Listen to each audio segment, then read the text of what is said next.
Hello, hello. Welcome to my human design channel. My name is Juji and this is HD by Z. If you're new here, this is a space where I normally do chart analysis for celebrities, usually about their relationships, and talk about what we can learn from their charts, their behaviors, and why they might be doing the things that they do. Today we're going to do something a little bit different because I get a lot of questions from my clients who come to me for coaching about how to change patterns in their lives. They may not be asking me directly, but overall, this is what a self-exploration is all about.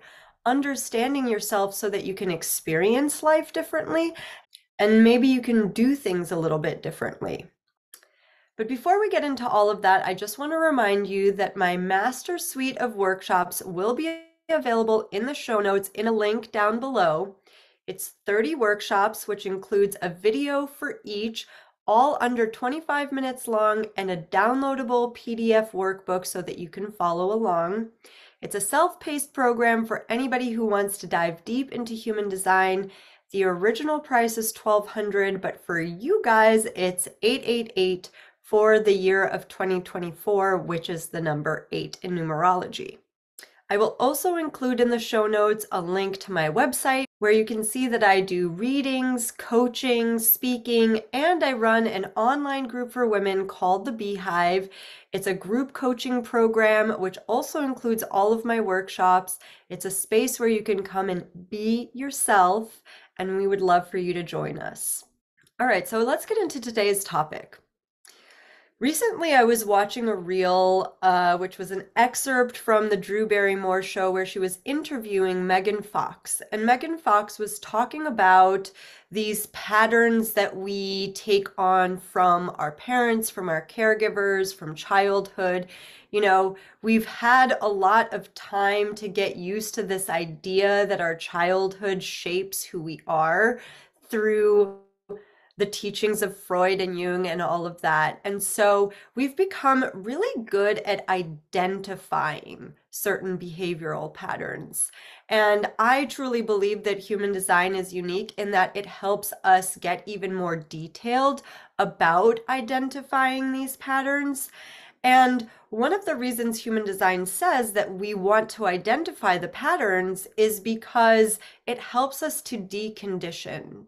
It helps us to let go of all of those old paradigms that our minds sort of came up with.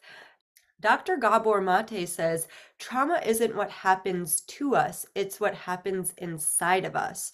So it is our reaction to the things that are happening from the outside. Usually these things lead to fear and shame and blame and guilt and all of those yucky feelings that we try not to feel. We try to avoid them.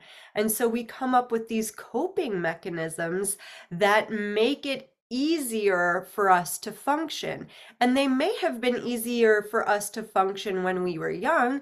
They may have been correct for us at one time. But the analogy goes that, you know, these protective things, these layers that we put on in winter to keep us from getting cold no longer serve us later on when it's no longer winter.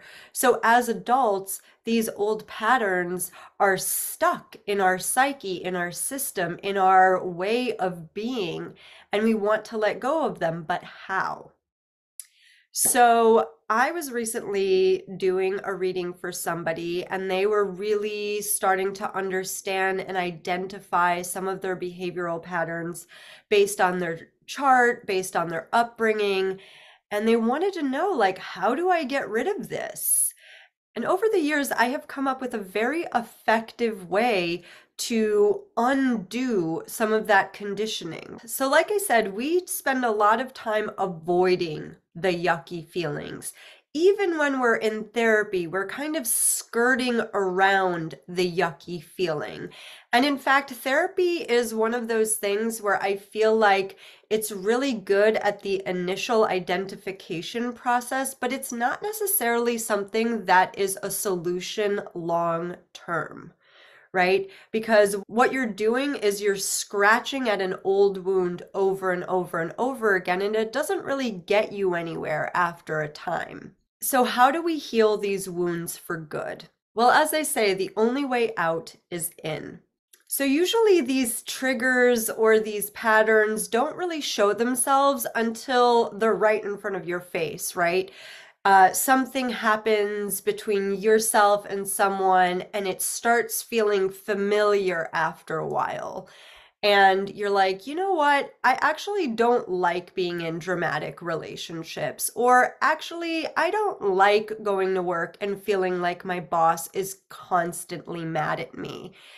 And these triggers are almost like a snag in a sweater, right? You can see it because it's sticking out, and then you start to kind of like pull at that snag, and you pull it and you pull it and you pull it. Like, you don't want to do that with an actual sweater. You want to do this with the things in your life that are presenting themselves as something that you don't want there anymore. So you start pulling on that thread, and you pull it and you pull it and you pull it until you find the root origin of that hurt, the first time that you felt that pain. Now, again, any self-exploration modality will help you to find that first incident. It will help you to identify the root cause, but you can do this for yourself as well. So once you've identified the root cause, it's time to fully feel it again. No, this is not comfortable, and it's not meant to be. Sometimes this happens to me on purpose.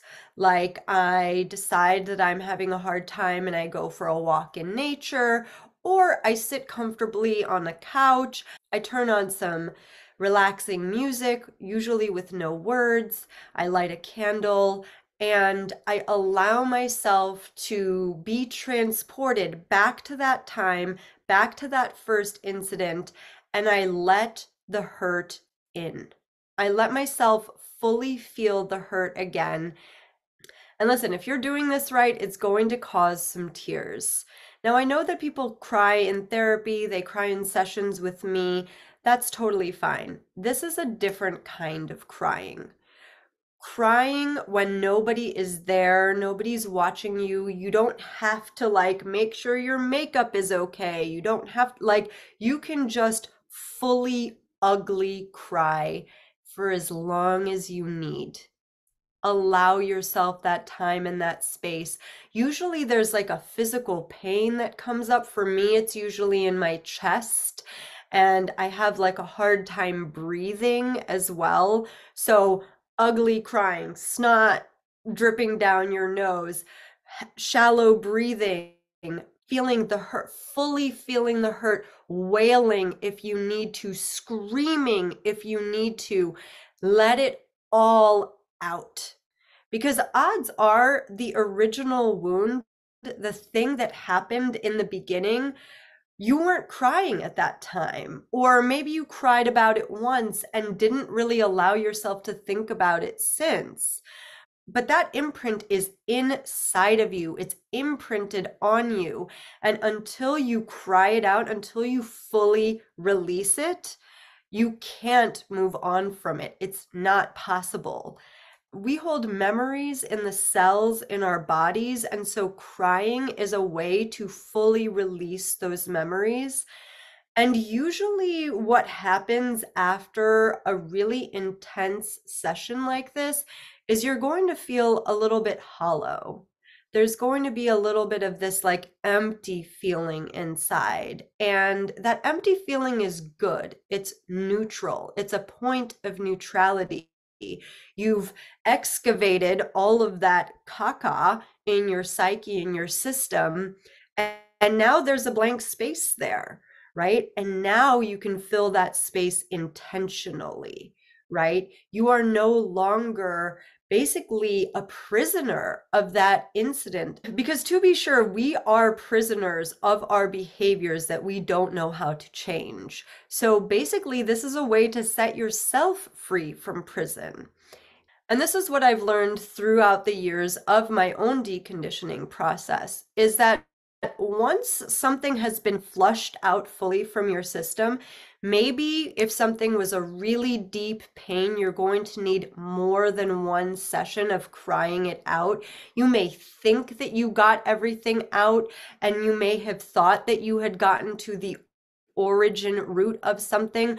Maybe there's like more thread that you needed to pull, and there's like another origin story that you didn't even remember at the time. And then that is a new thing to re-experience, re-feel. And it's important to understand that once it's out of your system, it's out for good. So you may even surprise yourself that when something familiar presents itself to you, and you kind of have this default in your mind of how you normally behave when that thing happens, but now your body doesn't allow you to react in that same way. Even if your mind's like, that's our default setting, remember? Your body's like, we don't do that anymore. We don't follow the mind anymore. We follow your authority. And it's a lot easier to lean into that when your body is in support of it. When your body's not trying to keep you safe from that perceived threat from your childhood, from your upbringing, that thing that was stuck in your psyche that it wasn't allowing you to fully feel. So this is how patterns get changed. It's not enough to be self-aware. It's not enough to identify the root causes of certain things. It's important to energetically move them out. Now, you can do this on your own, like I just described. A lot of people, go to energy healers or Reiki practitioners, or they do some other sort of somatic movement, myofascial massage if you're a masochist and like pain, or other types of physical or no-touch modalities that help you purge these things, even things like Kambo, where you're literally purging these old paradigms from your system. It's really important to understand that no matter what, it needs to come out. That's the only way to truly change a pattern, to change behavior, to change the trajectory of your life. And this is why we say, healing is a long process. It's not linear. And I really commend people who are on a healing journey, because I know that it's not easy. But if you've done any of this work already, you know how truly worth it is. Because once you start having relationships and situations in your life that are no longer those old patterns that felt like a prison, it feels like your life is your own. You've taken your power back. You're able to move forward with less resistance and more ease, and it just feels like a whole new you, and that's because it is. And when you're living from your true and authentic self, you are able to connect to other people on a much deeper level. Your relationships start to become a lot more authentic and satisfying, and it feels a lot more like people know the real you instead of this avatar that you created for yourself. And this is why I do what I do. This channel is really amazing to showcase what human design can show you, but it's really about doing your own inner work. And that's what I'm here for. So I think this is a really good place to wrap it up, guys. If you have any questions, please put them in the comments below. I promise we'll be back to our regularly scheduled programming of analyzing celebrity charts next time. Until then, ciao for now.